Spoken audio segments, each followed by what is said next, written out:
Good morning, everyone. Thanks for joining us for North Dakota Today. I was trying to hear you talking we've been off a couple of days, you know? Yeah. Like no live show yesterday, and I'm still riding the high. I thought we had an incredible show from Target Field. I could get used to that. Amen. Going to the office. Oh, the office is Target Field.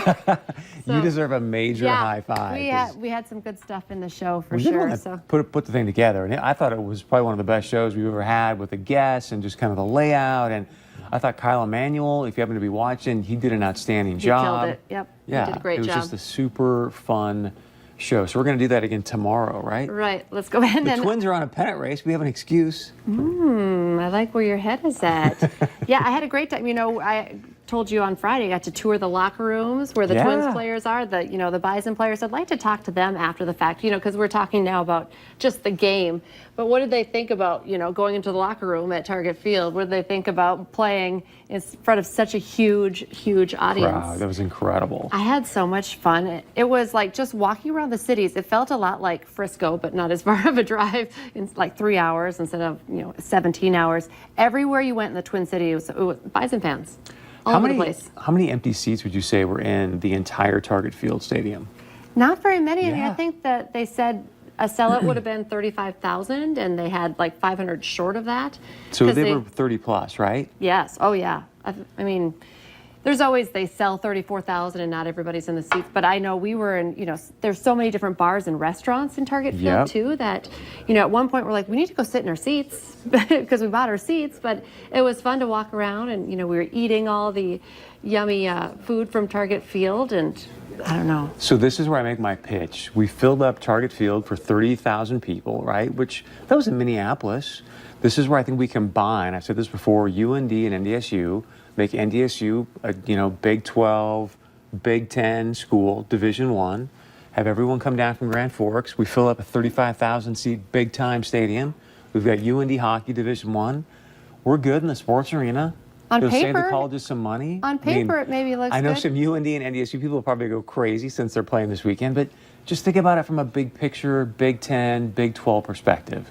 Then we could be in like the FBS national championship game. That would be exciting. That's never going to happen. We're never going to go. I was like, what? Sure. Where are you going? He is crazy. I swear he has not been drinking this morning. Is that really your I'm so, when I saw that we could fill 30,000 people, think about it, because right now, what do you have, 18 in the Fargo Dome? That's another 12, 15,000 people every week. They should be showing up, buying food. We talked to the Alumni Association. We had the gal here, Sarah. She was talking about it was a great place to do the Pep Fest, which she did get me into the Pep Fest on Friday. The Front Vendors were playing. It was amazing. But she said, like, the Twin Cities, that's like the biggest, pool of outside of Fargo alumni, right? Which makes sense. She's like, there's a ton of people who went to NDSU in the Twin Cities. They just don't always drive to Fargo for the game. So it was much easier for them to just go to the game in Minneapolis. I thought also, when people had more access to tickets, everybody brought their kids too. Because see what I'm saying? The tickets are hard to get, here in towns. The Bordeaux girls often get shorted. I see. If we had a 35,000 seat stadium playing in the Big 10, you could bring the Bordeaux girls every weekend.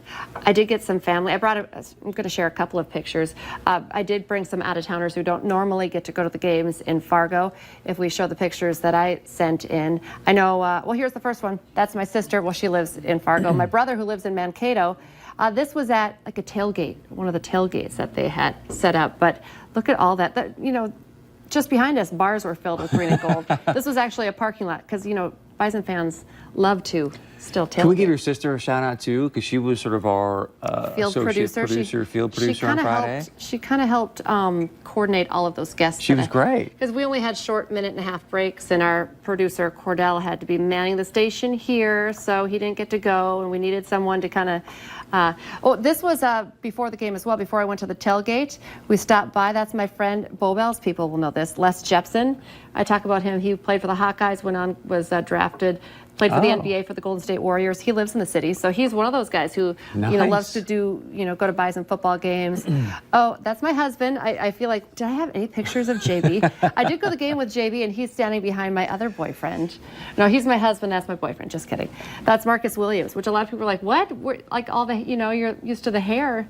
And so he looks. I know. He looks a lot different. But this was at the Breakfast Bar, and Marcus Williams was such a great host. We went there on Thursday, and then he kind of invited Bison fans to, hang out at his new restaurant before the game. I got to see Brock Jensen. Nice. Ryan Smith, who he's like, Ryan, I was like, Ryan, I talk about you all the time. He's like, yeah, I hear that you talk about me all the time on the show. I'm like, I do. Should we get like a weekly update with Ryan? That'd be fun. He said, it might not be that interesting. I'm just sitting in my office in Wapaton. I'm like, yeah, but he's in WAP. We should bring him down. Put your helmet on, Bring him up, I should say. Yeah, that would be great. Who else was there? There were a lot of former Bison players there, so that was. Do you want to mention anything else about JV, or you want to just keep that private? Oh no, I can say that now because Friday was our anniversary. Yes, congratulations. 16 years. So I kept saying 17, but so yeah, this was he texted me and was wondering, are we doing gifts or like, I'm like, we're going to a Bison game at Target Field. That's a gift. So. JV, she was talking about 16 years of bliss the entire show in between, our segments. So just well done, sir. We had a fun time celebrating our love and our love of Bison football. So it was a super fun weekend. But you know what's up next? I cannot believe that we're going from Target Field to this. Yeah, this weekend now, NDSU and UND, it is just going to be smash mouth football at its best. I mean, I cannot wait for this game. The dome is going to just be, the roof might come off. I think so. And this is why we need another 35,000 seat stadium.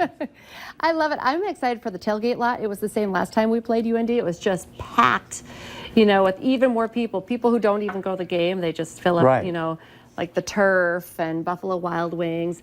We just had that graphic up. The game is at the Fargo Dome. We're going from Target Field to the Fargo Dome.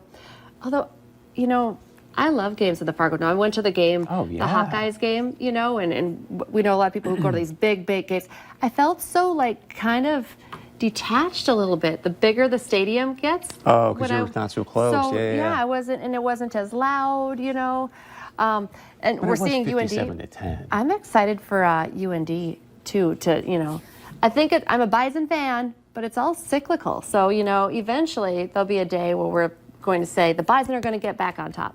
I mean, not for a while, I think. You mean UND? No, I mean, Bison are on top. I'm saying one day UND will be on top, and then I will say the Bison will be back. We'll be back on top. Okay, I see what you're saying. No. They had a pretty good game over the weekend. I mean, Drake's not a great team, but they put up some points, and so I just cannot wait to see what Bubba Schweigert's going to do up at UND, because we won't know. Did you hear this? Because in preparation, he has shut down practices. He has? Yeah, I mean, to the media. So I don't know. So I don't know. Someone said, is that for the whole year? I'm like, I don't know. It is for at least this week. So we won't know until they get here. The game is at 2:30. Of course, the game is on KVLY. Once again, an incredible game. And we're once again going to do a 90-minute pregame show. So that starts at 1 o'clock, the Farmers Union Insurance Bison football pregame show. After, our performance live from Target Field, they, Beth and Alex might be calling on us to do some, pregame stuff? Pregame stuff. Yeah, they'd be like, I know you got a, Lisa, you got a one-on-one with the coach. What did Coach Entz tell you? Yeah, wasn't that fun? Do I need to call you Aaron Andrews from now on during the show? Or I know.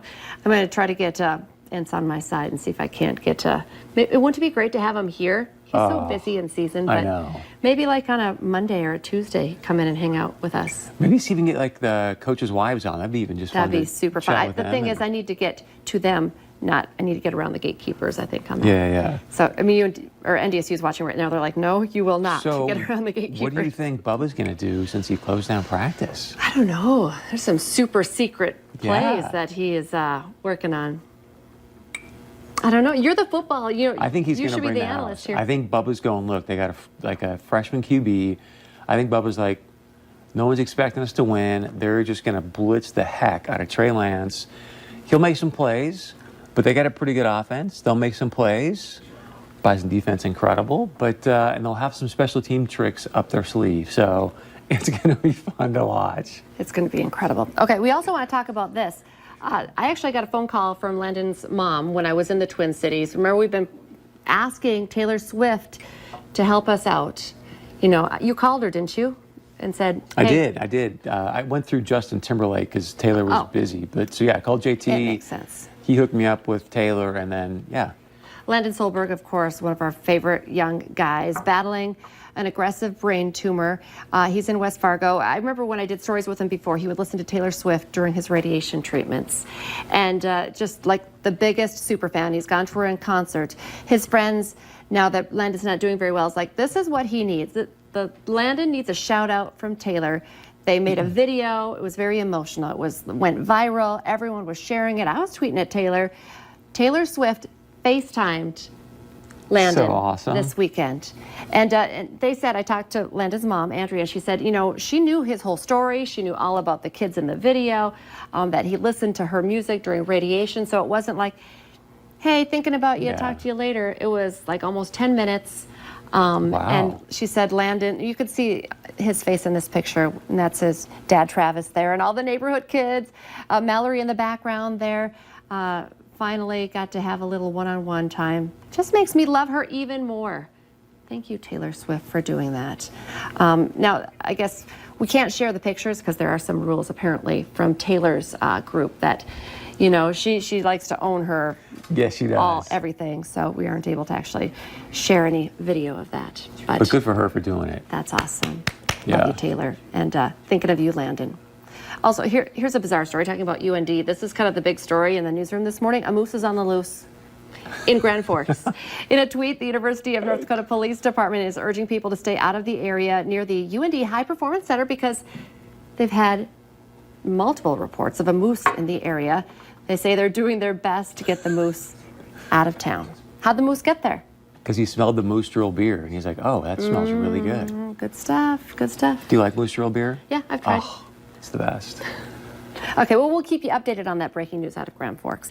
But we have a great show planned for you. Coming up next, we're going to be talking about 61 for 61. Things really getting going here this weekend. How about some 61-cent tacos? That sounds delicious. And the Radiothon and all that good stuff. So much to talk about next here on North Dakota Today.